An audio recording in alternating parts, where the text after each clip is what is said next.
तो दोस्तों आज मैं एक्सप्लेन करने वाला हूँ एक south Korean survival drama television series को जो कि नेटफ्लिक्स पर हाल ही में रिलीज हुआ है। इसका नाम है Squid Game. It's written and directed by Hwang Dong-hyuk. और सबसे बड़ी खास बात यह है कि यहाँ पर हुआंग के पास में इसकी स्क्रिप्ट जो थी वो 2008 में ही थी, लेकिन प्रॉपर प्रोडक्शन हाउसेस ना मिलने की वजह से इसके अंदर काफी डिले हुआ है। लेकिन फाइनली 2019 में नेटफ्लिक्स पर इसकी नजर पड़ी और फाइनली 2021 में हमको ये सीरीज देखने को मिली है, जिसको ओवरऑल काफी ज्यादा पॉजिटिव रिस्पॉन्स मिले हैं। एंड ट्रस्ट मी, ये काफी इंटरेस्टिंग सीरीज है, तो आई हाईली रिकमेंड कि आप पहले इस सीरीज को देख लीजिए, उसी के बाद आप मेरा एक्सप्लेनेशन सुनिएगा। इस सीरीज की IMDb रेटिंग है 8.3 स्टार्स आउट ऑफ 10, जो कि बहुत ही ज्यादा है। तो आप इसी से अंदाजा लगा सकते हैं कि ये कितनी बढ़िया होगी। और ये सीरीज काफी बड़ी है, लाइक 9 एपिसोड्स हैं यहाँ पर, तो मैं इसको 2 पार्ट्स में डिवाइड करूंगा। आज के इस वीडियो के अंदर मैं पहले 4 एपिसोड्स को एक्सप्लेन करूंगा और कल की वीडियो के अंदर मैं इसके बाकी के 5 एपिसोड्स और थ्योरीज वगैरह के बारे में बात करूंगा। तो चलिए अब बिना किसी देरी के चलते हैं सीधा वीडियो की तरफ। एपिसोड 1 की स्टार्टिंग में हम देखते हैं गिहुन नाम के एक आदमी को, जो कि अपनी मॉम के साथ में रहता है। आज के दिन गिहुन की बेटी का बर्थडे होता है और उसकी मदर उसको कुछ पैसे देती है ताकि गिहुन अपनी बेटी खायोंग को डिनर पर ले जाए। गिहुन अपनी मॉम से ये बोलता है कि उसको कुछ और पैसे चाहिए ताकि वो अपनी बेटी को प्रेजेंट भी दे सके, और उसकी मदर उसको थोड़े से पैसे और दे देती है।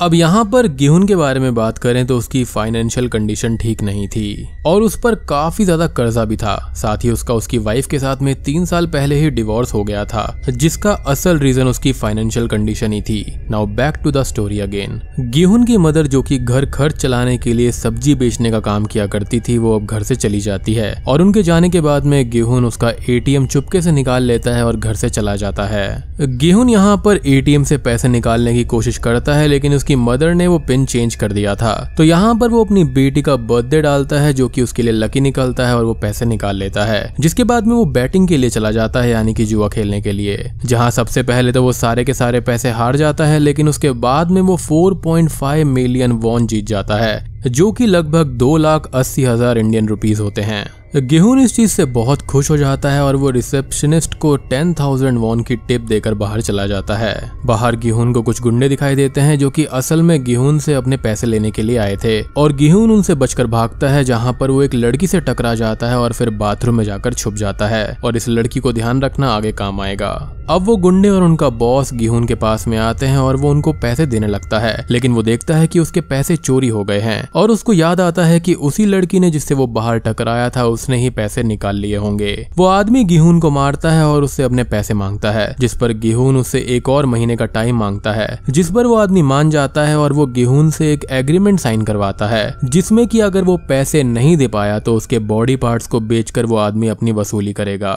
वो आदमी अब वहां से चला जाता है और गिहुन वापस रिसेप्शनिस्ट के पास जाकर अपने पैसे ले लेता है, जो कि उसने कुछ टाइम पहले ही उसको टिप में दिए थे, एज उसको अपनी बेटी को डिनर करवाना था और एक गिफ्ट देना था। गिहुन अब एक टॉय शॉप में जाकर गेम्स में टॉयज को जीतने का ट्राई करता है, बट वो हमेशा की तरह हार रहा था। और तभी एक छोटा सा लड़का उसके पास में आता है और उसकी हेल्प करने का बोलता है, जिस पर गिहुन ऑब्वियसली एग्री हो जाता है। अब वो लड़का ट्राई करते हुए एक गिफ्ट को जीत लेता है, जिससे वो दोनों ही बहुत ही ज्यादा खुश हो जाते हैं। लेटर ऑन गिहुन अपनी बेटी को डिनर पर ले जाता है, जहाँ पर वो ये बताती है कि उसके स्टेप डैड उसको एक बड़े रेस्टोरेंट में लेकर गए थे, बट उसको गिहुन के साथ में ही अच्छा लगता है। उसको ये फास्ट फूड खाना काफी पसंद है, लेकिन उसकी मदर उसको ये सब खाने नहीं देती। गिहुन उसको एक गिफ्ट देता है, जो कि असल में एक पिस्टल सिगरेट लाइटर था, एज उसने यही टॉय शॉप में जीता था, जिससे उसकी बेटी थोड़ी सी दुखी तो हो जाती है, लेकिन वो अपने फादर के साथ में रहकर काफी खुश थी। गिहुन अपनी बेटी से बोलता है कि वो अगले साल उसको इससे भी अच्छा गिफ्ट लाकर देगा और वो इसका प्रॉमिस करता है। साथ ही साथ वो ये भी बोलता है कि वो स्मोकिंग करनी छोड़ देगा। रात को गिहुन अपनी बेटी को घर छोड़ देता है, जहाँ पर उसकी एक्स वाइफ उसको कुछ खास पसंद नहीं किया करती थी। घर जाते टाइम मेट्रो स्टेशन पर गिहुन परेशान बैठा हुआ था कि तभी उसके पास में एक सेल्समैन आता है, और ये वही एक्टर है जिसको हमने द ट्रेन टू बुसान में देखा था। अब वो गिहुन को एक गेम खेलने के लिए बोलता है, जिसमें गिहुन को जीतने के बाद उसको 10,000 वॉन्स मिलेंगे। गिहुन उस गेम के लिए एग्री हो जाता है और वो दोनों गेम खेलने लगते हैं, जिसमें दोनों के पास एक एक कार्ड होता है। और एक कार्ड को दूसरे कार्ड पे मारने पर जिसका भी कार्ड पहले फ्लिप हो जाएगा वो जीत जाएगा, और अगर वो कार्ड बाई चांस फ्लिप नहीं हो पाता तो सामने वाला हार जाएगा।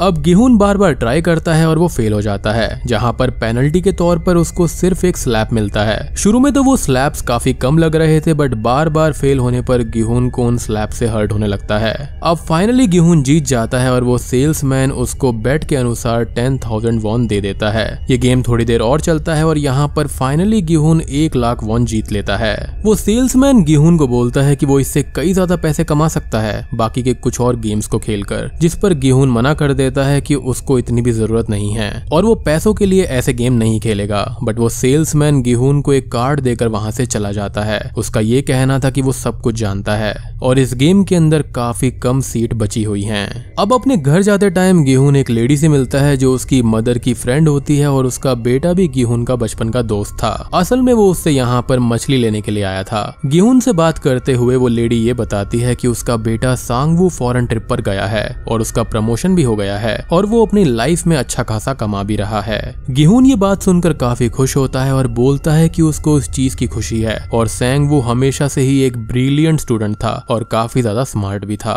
अब गेहून रास्ते में आते वक्त एक बिल्ली को थोड़ी सी मछली देता है, जिससे ये पता चलता है कि वो कितना काइंड हार्टेड है। अब डिनर करते टाइम वो अपनी माँ को घर खर्चे के लिए थोड़े से पैसे देता है और तभी उसकी माँ उसको ये बताती है कि उसकी बेटी के जो स्टेप डैड है उनको प्रमोशन मिला है और वो यूएस शिफ्ट होने वाले हैं। उसकी मदर उसको ये बोलती है कि उसे अपनी बेटी को वापस ले लेना चाहिए, क्योंकि अगर वो उससे दूर चली गई तो वो कभी भी गेहून से नहीं मिल पाएगी और गेहून एक टाइम पर उसके लिए अजनबी हो जाएगा। गेहून ये सुनकर बहुत ही ज्यादा टेंशन में आ जाता है और वो अब कुछ भी नहीं कर सकता था, क्योंकि अपनी बेटी की कस्टडी लेने के लिए उसको फाइनेंशियली कैपेबल होना पड़ेगा। रात को गेहून उस सेल्समैन की बात को याद करता है और उसको दिए हुए कार्ड के नंबर पर कॉल कर देता है। कॉल पर एक आदमी गेहून से पूछता है कि अगर गेहून गेम में ज्वाइन करना चाहता है तो उसको अपना नाम और स्टेट बताना होगा। अगले सीन में हम गेहून को रोड पर खड़ा हुआ देखते हैं, जहाँ पर उसके पास एक कार आकर रुकती है, जिसमें ड्राइवर गेहून से पासवर्ड पूछता है, जिसका आंसर गेहून दे देता है, जो कि था रेड लाइट ग्रीन लाइट। अब गेहून उस कार के अंदर बैठ जाता है और उस कार में उसको कुछ और भी लोग मिलते हैं जो कि बेहोश थे और तभी गेहून को भी बेहोश कर दिया जाता है, क्योंकि वहां पर बेहोशी वाली गैस छोड़ दी जाती है। अब आप ये कहेंगे कि यहाँ पर ड्राइवर को कुछ क्यों नहीं हुआ, क्योंकि वहां पर उसने मास्क पहना हुआ था। अब अगले सीन में गेहून एक बड़े से हॉल में जागता है, जहाँ पर उसके कपड़े भी चेंज हो गए थे और वहां पर बहुत सारे लोग थे। गेहून अपने बेड से नीचे आता है और एक ओल्ड मैन को देखता है जो कि लोगों को काउंट कर रहा था। तो गेहून उसको बोलता है कि लोगों के एक्चुअल नंबर बोर्ड पर लिखे हुए हैं, जो कि हैं 456। गेहून उस ओल्ड मैन का नंबर देखता है जो कि 001 था और गेहून का नंबर यहाँ पर 456 था, यानी कि वो आखिरी पार्टिसिपेंट था। अब वो ओल्ड मैन गेहून से बोलता है कि वो जानता है कि यहाँ पर कितने लोग हैं, बट वो काउंट इसलिए कर रहा है क्योंकि उसके डॉक्टर ने उसको ऐसा करने के लिए बोला है ताकि उसको डिमेंशिया ना हो। गेहून उस ओल्ड मैन से ये बोलता है कि इतनी ज्यादा एज में उस ओल्ड मैन को ऐसे गेम्स में ना आकर अपने घर पर रहना चाहिए और अपनी फैमिली के साथ में एंजॉय करना चाहिए, जिस पर वो बूढ़ा व्यक्ति ये बोलता है कि वो ऐसा नहीं कर सकता क्योंकि सभी की फैमिलीज खुशहाल नहीं होती और साथ ही उस ओल्ड मैन को ब्रेन ट्यूमर भी है जो कि धीरे धीरे इंक्रीज हो रहा है और उसके पास में ज्यादा टाइम भी नहीं है। दूसरी ओर हॉल में एक प्लेयर 101 एक दूसरी प्लेयर 067 को परेशान कर रहा होता है और बोलता है कि वो पहले उसके लिए काम किया करती थी और अब वो यहाँ पर क्या कर रही है। प्लेयर 067 बोलती है कि उसको फ्रीडम चाहिए थी और अब वो किसी के लिए भी काम करना नहीं चाहती। प्लेयर 101 उस लड़की को बुली करते हुए पीटने लगता है और गेहून उस लड़की को पहचान लेता है कि उस लड़की ने ही उसके पैसे चुराए थे, यानी कि स्टार्टिंग में जहाँ पर वो लड़की गेहून से टकरा गई थी। गेहून जाकर उस लड़की से अपने पैसे मांगता है और प्लेयर 101 गेहून से भी बहस करता है, बट हॉल में तभी मेन गेट ओपन हो जाता है जिससे सभी लोग वहां देखने लगते हैं। अब मेन गेट में से कुछ मास्क पहने हुए व्यक्ति वहां पर आते हैं और उनमें से एक सभी प्लेयर्स को वेलकम करता है। वो मास्क पहना हुआ व्यक्ति अब सबको गेम के बारे में कुछ चीजें बताता है कि उनको गेम्स खेलने हैं जिसमें जीतने पर उनको पैसे मिलने वाले हैं। प्लेयर्स अब उससे सवाल करते हैं कि वो पैसा क्यों दे रहे हैं। तभी वहां की स्क्रीन्स पर वहां पर आए अलग अलग लोगों की वीडियोस प्ले होने लगती हैं। उस वीडियो में वो सारे ही प्लेयर प्लेयर सेल्समैन के साथ वो गेम खेल रहे थे जो कि यहाँ पर गेहून ने स्टेशन पर खेला था। और अब यहाँ पर मास्क पहना हुआ पर्सन एक एक करके उन प्लेयर्स के बारे में बताने लगता है कि वो कौन है और उन पर कितना कर्जा चढ़ा हुआ है, जिसको सुनकर सभी लोग शॉक्ड हो जाते हैं। तो बेसिकली यहाँ पर जितने भी 456 लोग थे उन सभी के ऊपर कुछ ना कुछ कर्जा था। फाइनली वो मास्क पहना हुआ व्यक्ति उन सभी प्लेयर्स को गेम की विनिंग प्राइस दिखाता है जो कि एक बड़ा सा कंटेनर था और उसमें भरे जाने वाली अमाउंट फर्स्ट गेम के बाद बताया जाएगा, जिसके बारे में आगे और अच्छे से भी बताया जाने वाला है। अब वो मास्क पर्सन सभी को बोलता है कि वो लोग अपनी फ्री विल से गेम को एक्सेप्ट करेंगे और उनको एग्रीमेंट साइन करना पड़ेगा। सभी लोग एग्रीमेंट साइन करते हैं और एग्रीमेंट में सिर्फ 3 ही बातें लिखी हुई थी। पहला कि कोई भी गेम को नहीं छोड़ सकता, दूसरा अगर किसी प्लेयर को गेम नहीं खेलना है तो वो एलिमिनेट हो जाएगा, और तीसरा मेजोरिटी की बात रखी जाएगी, मतलब सभी प्लेयर्स किसी इशू पर वोट करेंगे और जहां पर ज्यादा वोट्स होंगे वो बात मानी जाएगी। अब यहाँ पर सभी लोगों के फोटोज को भी क्लिक किया जाता है और अब फाइनली गेम शुरू होता है। उन लोगों को एक पजल जैसे घर से होते हुए एक प्लेग्राउंड में लाया जाता है। ग्राउंड के अंदर गेहून को शॉकिंगली सांगवू मिलता है और गेहून उससे पूछता है कि वो यहाँ पर क्या कर रहा है, क्योंकि वो तो फॉरेन ट्रिप पर गया था, जिस पर सांगवू कुछ भी खास जवाब नहीं देता। दूसरी ओर हम एक कंट्रोल रूम को देखते हैं जहाँ पर सभी प्लेयर्स पर नजर रखी जा रही थी। सबके पिक्चर्स को एक जगह पर अलग अलग ब्रिक्स में रखा गया था और वहाँ पर एक ब्लैक मास्क पर्सन सभी कुछ सुपरवाइज कर रहा था। अब वो मास्क पर्सन एक रूम के अंदर जाता है जहाँ पर लैंडलाइन पर एक कॉल आता है, जिसको वो मास्क पहना हुआ पर्सन अटेंड करता है और बोलता है कि पहला गेम शुरू हो चुका है और वो अब एक टीवी के सामने जाकर गेम को लाइव देखने लगता है। Now back to the ground. Ground में एक बड़ी सी डॉल का रोबोट था और वहाँ पर गेम 1 के बारे में सबको बताया जाता है। गेम 1 का यहाँ पर नाम था रेड लाइट ग्रीन लाइट, जो कि इस एपिसोड का भी नाम है और पासवर्ड भी यही था गेहून के लिए। और मैं आपको एक और बात बता दूं कि ये सारे के सारे जो गेम्स है वो कोरिया में खेले जाते हैं, तो उन्हीं के ऊपर ये सीरीज बनाई गई है, लेकिन यहाँ पर जो स्टेक्स हैं वो काफी डेडली हैं। खैर अब इस गेम के अंदर वो रोबोट जो है वो रेड लाइट और ग्रीन लाइट बोलेगी, जिस पर सबको रेड लाइट पर रुकना है और ग्रीन लाइट पर आगे बढ़ना है, और ऐसे करते करते उन लोगों को टाइमर से पहले बॉर्डर लाइन को क्रॉस करना होगा और वो पहला गेम जीत जाएंगे। टाइमर स्टार्ट होता है और गेम भी चालू हो जाता है। अब वो रोबोट ग्रीन लाइट बोलती है और सभी लोग चलने लगते हैं। ये गेम सबको फन लग रहा था और वो धीरे धीरे आगे बढ़ रहे थे मस्ती करते हुए। अब वो रोबोट रेड लाइट बोलती है और सभी लोग रुक जाते हैं, बट एक लड़का थोड़ा सा मूवमेंट कर देता है और फायर की आवाज आती है, जिससे वो लड़का वहीं गिर जाता है। अगली ग्रीन लाइट पर एक दूसरा लड़का उस गिरे हुए लड़के के पास में आता है, जो कि ये देखता है कि उस लड़के को गोली लगी हुई है और वो लड़का मर चुका है। ये देखकर वो लड़का भागने लगता है। अब तक रेड लाइट हो चुकी थी और उस लड़के को भी गोली मार दी जाती है। ये देखकर वहां पर भगदड़ मच जाती है और बहुत सारे लोगों को शूट करके मार दिया जाता है। अब तक सब समझ गए थे कि ये गेम इतना सिंपल नहीं है जितना दिख रहा था। अब वो लोग संभल कर आगे बढ़ जाते हैं और गलती करने पर लोगों को शूट कर दिया जाता था और उस जगह पर बहुत सारे स्नाइपर्स लगे हुए थे। एक जगह पर गेहून गिरने वाला होता है, बट उसको एक दूसरा प्लेयर बचा लेता है और धीरे धीरे वो दोनों भी टाइमर के खत्म होने से पहले ही बॉर्डर लाइन को क्रॉस कर लेते हैं। टाइमर खत्म हो जाता है और ग्राउंड में बचे लोग जिन्होंने टाइमर से पहले लाइन क्रॉस नहीं करी थी, उन सभी को शूट करके मार दिया जाता है और एपिसोड 1 का यहीं पर अंत हो जाता है। एपिसोड 2 की स्टार्टिंग में बाकी के बचे हुए सारे प्लेयर्स वापस अपने अपने डोम में आ जाते हैं और अब वो सब काफी ज्यादा डर गए थे, तो वो गेम छोड़ने की बात करते हैं। मास्क मैन भी वहां पर आता है और उनसे बोलता है कि वो ऐसे गेम को नहीं छोड़ सकते और सभी लोग मास्क मैन के आगे गिड़गिड़ाने लगते हैं। अब यहाँ पर गेहून अपना दिमाग लगाता है और बोलता है कि एक टर्म यहाँ पर मेजोरिटी के नाम से भी थी, जहाँ पर सभी लोग गेम छोड़ने के लिए वोटिंग कर सकते हैं और जहाँ पर ज्यादा वोट्स होंगे वो मेजोरिटी जीत जाएगी कि गेम खेलना है या फिर छोड़ना है। ये सब सुनने के बाद मास्क मैन उनको सबसे पहले गेम प्राइस दिखाता है, एज उसके बाद वो लोग अपना फैसला करें। अब वो कंटेनर नीचे आता है जिसके अंदर 25 बिलियन वॉन्स थे। एज एक पर्सन को यहाँ पर 100 मिलियन वॉन्स मिलने वाले थे और मास्क मैन ये बोलता है कि अगर वो लोग यहाँ से जाते हैं तो ये अमाउंट मरने वालों की फैमिली को दे दी जाएगी और अगर वो लोग कंटिन्यू करते हैं तो लास्ट पर्सन जो विनर होगा उसको फाइनल अमाउंट में 45 बिलियन वॉन्स मिलेंगे। अब अगर आपको मैं इंडियन रुपीज में बताऊं तो ये होते हैं 281 करोड़ रुपीस। जी हाँ, अब ऑब्वियसली पैसे देखकर सभी लोग शॉक्ड हो जाते हैं और अब वोटिंग शुरू होती है, जहां पर गेहून गेम छोड़ने के लिए ही वोट करता है। बट अब कुछ लोग गेम में रहने के लिए भी वोट करने लगते हैं क्योंकि प्राइज मनी जो थी वो बहुत ही ज्यादा थी। लास्ट में वोटिंग पोल सेम होता है और लास्ट वोट वही ओल्ड मैन प्लेयर 001 का था, जो कि ऑब्वियसली यहाँ पर गेम छोड़ने के लिए मान जाता है और यहाँ पर मेजोरिटी जो थी वो गेम छोड़ने के लिए जीत जाती है और तभी वहां पर मास्क मैन सबके सामने ये बोलता है कि उनको एक आखिरी चांस भी मिल जाएगा और फिलहाल जो जाना चाहते हैं वो जा सकते हैं। अब सब लोगों को वहां पर ड्रॉप कर दिया जाता है जहां से उनको पिकअप करा गया था और गिहुन उस पिक पॉकेट लड़की के साथ में ही था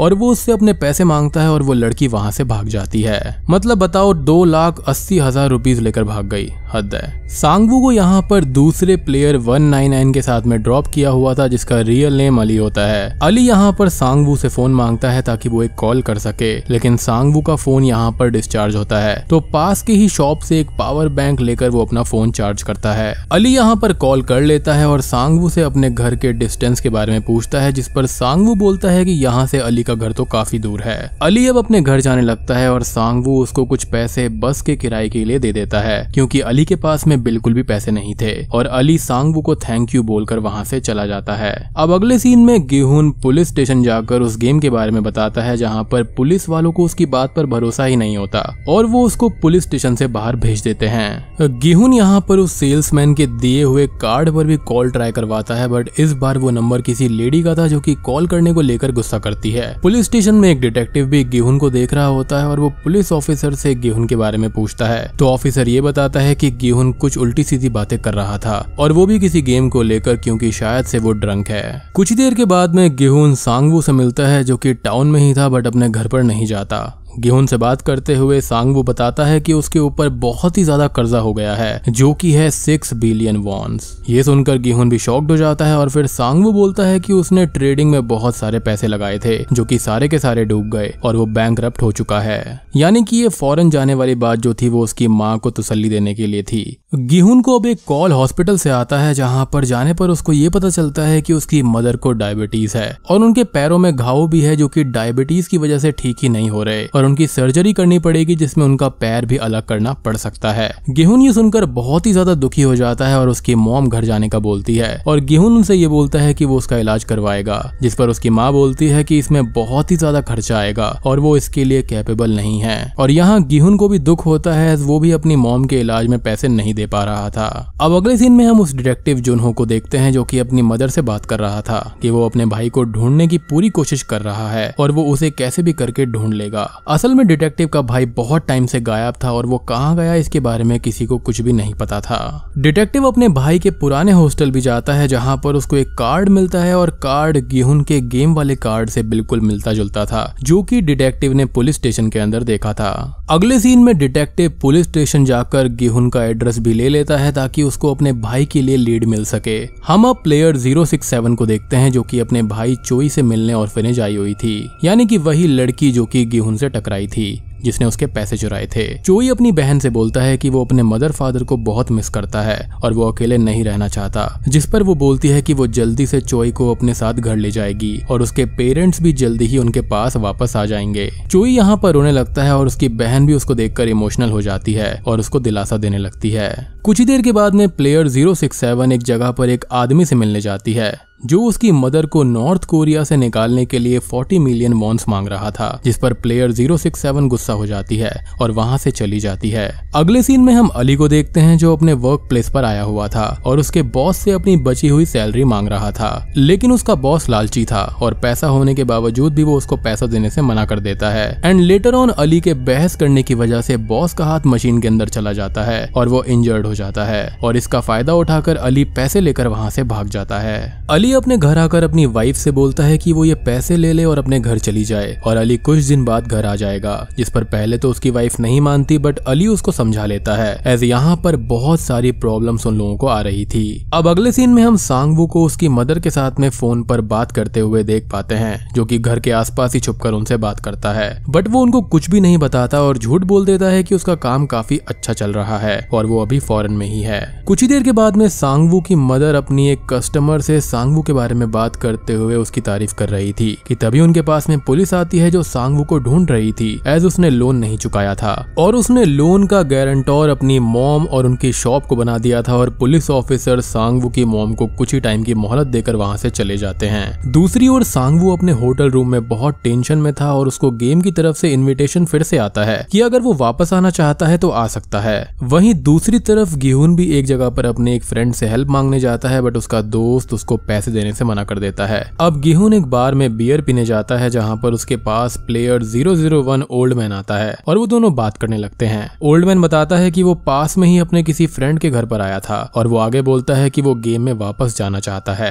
गेम में वापस जाने का सुनकर गिहुन उससे मना करता है, बट ओल्ड मैन ये बोलता है कि बाहरी दुनिया ज्यादा खराब है as compared to the game. अगले सीन में हम प्लेयर 101 को देखते हैं जो कि अपने एक साथी के साथ प्लान बनाता है कि वो स्क्विड गेम को लूट लेगा, बट उसके नीचे काम करने वालों में पहले ही उसको मारने का डिसाइड कर लिया था और वो लोग उस पर अटैक कर देते हैं और प्लेयर 101 वहां से खुद को बचाकर भाग जाता है। इधर गिहुन अपनी एक्स वाइफ के घर जाता है कुछ पैसे लेने, बट उसकी वाइफ मना करते हुए ये बोल देती है कि उसके पास में उसको देने के लिए एक भी पैसा नहीं है और वो कोई भी हेल्प नहीं कर सकती।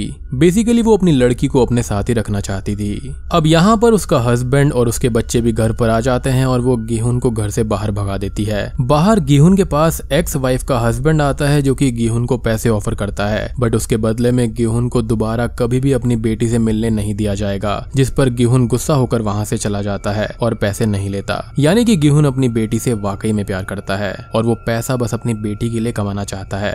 गिहुन अपने घर जाता है जहाँ पर उसको डिटेक्टिव मिलता है और डिटेक्टिव गिहुन से गेम के बारे में पूछता है, जिस पर गिहुन बोलता है कि उसको कुछ भी नहीं पता और उसने नशे में सब कुछ बोला था। डिटेक्टिव उसे अपने भाई को ढूंढने वाली बात भी बताता है, जिसे सुनकर गिहुन कुछ भी नहीं बोलता और अपने घर चला जाता है, जहां उसको अपने घर के गेट पर गेम का इनविटेशन फिर से मिलता है और अगर वो वापस आना चाहता है तो मेंशन्ड जगह पर आ जाए। अगले सीन में गिहुन, सांगवू, प्लेयर 101, प्लेयर 067 और काफी लोग गेम में रिटर्न करने को आए हुए थे और कार्स आकर उन सभी को ले जाने लगती है, जहां गिहुन का पीछा करते हुए डिटेक्टिव भी उन कार्स के पीछे पीछे आ रहा था। यहाँ एक कार में प्लेयर 067 ने खुद को बेहोश होने से बचा लिया था अपने फेस को कवर करके और एपिसोड 2 का यहीं पर अंत हो जाता है। एपिसोड 3 की स्टार्टिंग में सभी प्लेयर्स को कार से स्क्विड गेम के बेस पर लाया जाता है जो कि एक आइलैंड होता है। डिटेक्टिव भी उनके साथ पीछा करते हुए आ जाता है और वो स्क्विड गेम के एक वर्कर को मारकर उसके कपड़े पहन लेता है और अपने कपड़े उसको पहनाकर अपनी आईडी उसकी पॉकेट में डालकर उसे पानी में फेंक देता है। अंदर सभी प्लेयर्स को स्टाफ रेडी करते हुए उनके कपड़े चेंज कर रहा होता है और यहाँ एक डिटेल हम नोटिस कर पाते हैं कि सब प्लेयर्स के कान के पास उनके बारे में सारी इंफॉर्मेशन होती है जिसको स्कैन किया जा सकता था और यही मेंबर्स के मास्क पर भी ऐसे डिटेल्स मेंशन होते हैं। अब अंदर जब कपड़े चेंज किए जा रहे थे तभी प्लेयर 067 जो कि बेहोश नहीं थी वो एक नाइफ छुपाकर अपने साथ में अंदर ले जाती है। अब जब सबको होश आता है तो सारे प्लेयर्स आपस में मिलते हैं और आपस में टीम बनाने लगते हैं। गिहुन ओल्ड मैन से मिलता है और उसको बोलता है कि गिहुन सिर्फ उस ओल्ड मैन के कहने से ही वापस आया है। यहाँ पर अली और सांगवू भी उन दोनों के साथ थे और वो लोग आपस में टीम बनाने का प्लान करते हैं। वहीं दूसरी ओर ब्लैक मास्क मैन जिसको फ्रंटमैन कहा जाता था वो अपने स्टाफ से बोलता है कि जो भी प्लेयर रिजॉइन नहीं हुए हैं उन पर भी नजर रखी जाए। अब कुछ देर बाद सब लोगों को मील दी जाती है और गिहुन, सांगवू, अली और ओल्ड मैन साथ बैठकर खाना खा रहे थे। तभी ओल्ड मैन ये बोलता है कि ये जो गेम्स हैं ये सारे गेम्स उसने अपने बचपन में खेले हैं। गिहुन भी उस बात पर एग्री करता है और कुछ गेम्स के नाम भी बताता है। अली ये बोलता है कि उसको इन गेम्स का कुछ भी नॉलेज नहीं है, जिस पर गिहुन उसको बताता है कि वो अली को सिखा देगा। रात को सब लोग सो जाते हैं और एक प्लेयर वॉशरूम जाती है जहां पहले तो मास्क मैन उसको मना करता है बट बाद में वो उसको जाने देता है और उसके साथ प्लेयर 067 भी आती है।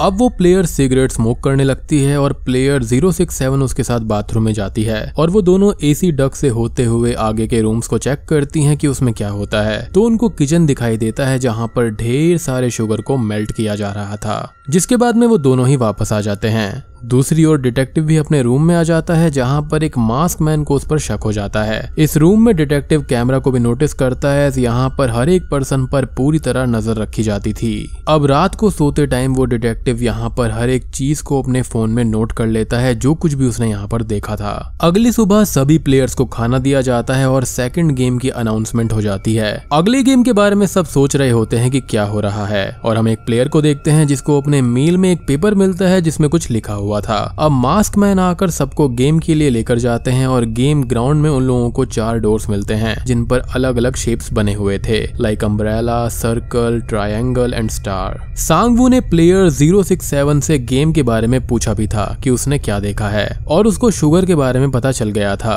और सांगवू ने गेम भी गेस कर लिया था। गिहुन यहाँ पर सांगवू से बात करते हुए पूछता है कि उसको क्या लगता है कि गेम कैसा होगा, बट सांगवू उसको बोलता है कि उसको नहीं पता।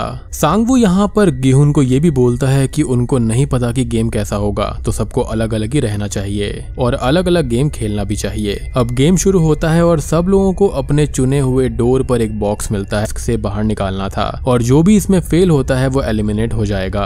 अब सभी प्लेयर्स गेम खेलना शुरू करते हैं, और जिनके पास में ट्रायंगल शेप था वो लोग इजीली गेम खत्म कर देते हैं, और जिनके पास में अम्ब्रेला और सर्कल्स जैसे टफ शेप थे वो लोग गलती कर देते हैं, जिसके रिजल्ट के रूप में उन लोगों को शूट करके मार दिया जाता है एज एलिमिनेशन। गिहुन अपने गेम में बहुत परेशान हो रहा था एज उसको अम्ब्रेला शेप मिला था। हम बाकी के सारे प्लेयर्स को अपनी अपनी शेप के साथ में गेम खेलता हुआ देखते हैं, जहां पर प्लेयर 212 एक लाइटर से अपनी कैंडी का शेप निकालते हुए चीटिंग करके गेम को फिनिश करती है, और वो प्लेयर 101 को भी अपना लाइटर दे देती है, जिससे प्लेयर 101 भी अपना गेम कंप्लीट कर लेता है। अब गिहुन को यहाँ पर काफी परेशानी हो रही थी और वो लोगों को मरते हुए भी देखकर बहुत परेशान हो जाता है। तभी सडनली उसको एक आइडिया आता है और वो कैंडी को लिक कर अपनी शेप को बाहर निकाल लेता है, और उसको देखते हुए बाकी के कंटेस्टेंट्स भी ऐसा ही करते हैं। अब तक काफी प्लेयर्स अपना गेम फिनिश कर देते हैं और प्लेग्राउंड से चले जाते हैं, और जो लोग वहां पर बचे हुए थे उनको शूट कर मार दिया जाता है। एक आदमी उन मास्क मैन से बचते हुए उनके लीडर को पकड़ लेता है और उसको अपना चेहरा दिखाने को बोलता है,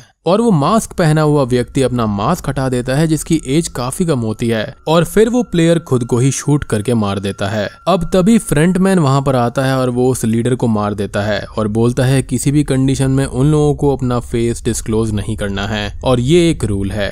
अब आप यहाँ पर ये सोचेंगे कि इनके मास्क के ऊपर स्क्वायर और ट्रायंगल बना हुआ है, तो यहाँ पर जो स्क्वायर वाला मास्क वाला आदमी है वो लीडर है, और यहाँ पर जो ट्रायंगल वाले हैं वो उनसे नीचे आते हैं, और यहाँ पर उनसे भी बड़ा जो बॉस है वो फिलहाल यहाँ पर फ्रंटमैन है। और दोस्तों इसी के साथ में एपिसोड 3 का भी अंत हो जाता है। एपिसोड 4 शुरू होता है जहां पर गिहुन और ओल्ड मैन अपना गेम कंप्लीट करके डोम के अंदर आते हैं, और उनको देखकर सांगवू थोड़ा सा अपसेट नजर आता है। अब उस डोम में प्राइज मनी का कंटेनर आता है और उसमें और भी ज्यादा पैसे भर दिए जाते हैं एज और लोग मारे जा चुके थे।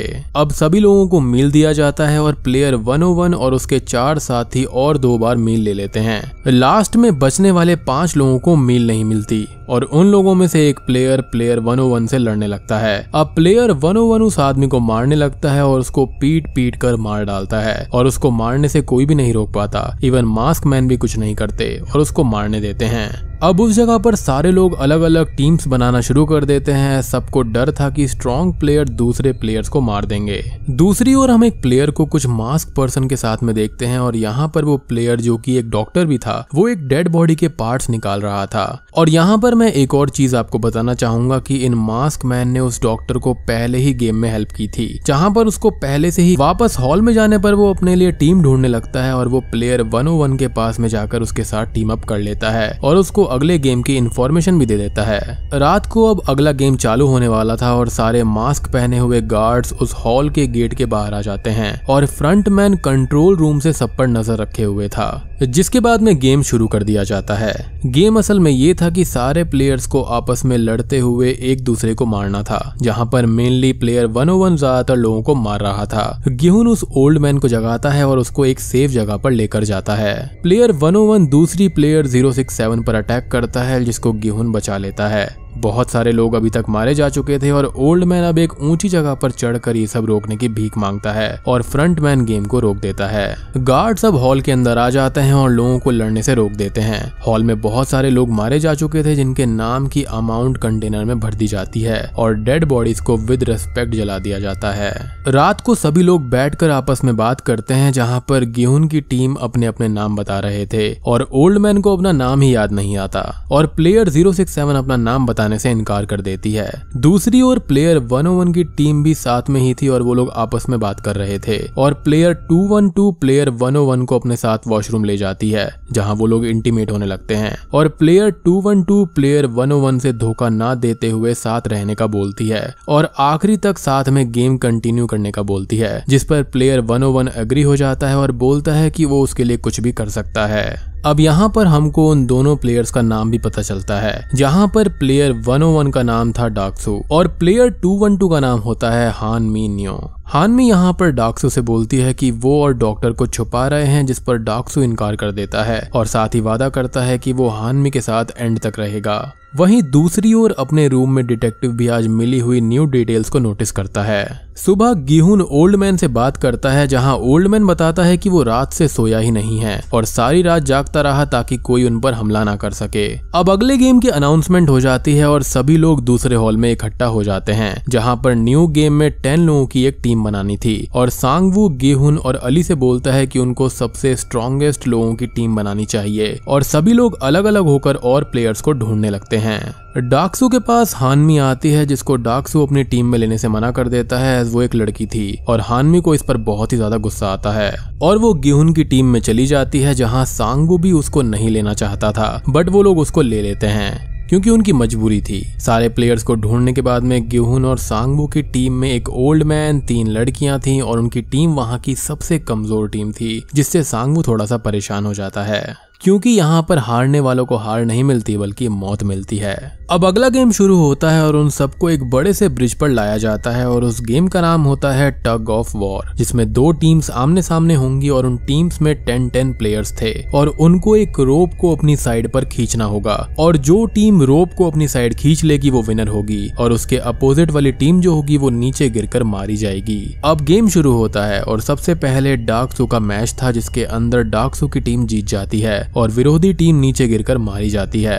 अब नीचे डेड बॉडीज को उठाने वाले वर्कर्स में कुछ लोग एक बॉडी की ग्रेव को मार्क कर लेते हैं और ये लोग वही थे जो बॉडीज के ऑर्गन्स को सेल किया करते थे। अब अगली बारी आती है सांगवू और गिहुन की टीम की, जहां पर वो लोग पहले से ही परेशान थे क्योंकि वो सबसे कमजोर टीम थी, तो उनकी हार तय हो गई थी। अब गिहुन यहाँ पर ओल्ड मैन से टग ऑफ वॉर के लिए टिप्स मांगता है और ओल्ड मैन अपने एक्सपीरियंस से बताना शुरू करता है कि ये गेम स्ट्रेंथ का नहीं है बल्कि प्लानिंग का है। ओल्ड मैन उन सबको गाइड करता है और वो लोग उसके बताए अनुसार ही करते हैं और वो लोग लीड करने लगते हैं। वो अपने शरीर को पीछे झुका देते हैं और 10 सेकंड तक रस्सी को होल्ड कर रखते हैं, जिससे सामने वाली जो टीम होती है वो फिसलने लगती है और वहीं पर ये मौका पा लेते हैं और ये रस्सी को जोर से खींचते हैं। वो लोग जीत ही रहे थे कि कुछ गलती से अपोजिशन टीम गेम लीड करने लगती है और सडनली सांगवू एक आइडिया देता है कि उनको एक साथ ही कुछ कदम आगे जाना चाहिए, जिसे सुनकर सभी लोग डर जाते हैं क्योंकि आगे तो वहां पर खाई थी।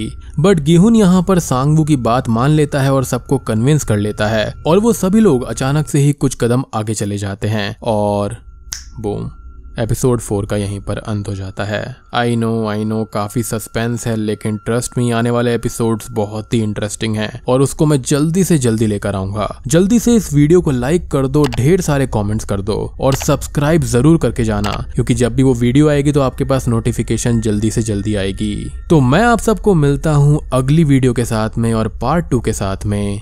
तब तक के लिए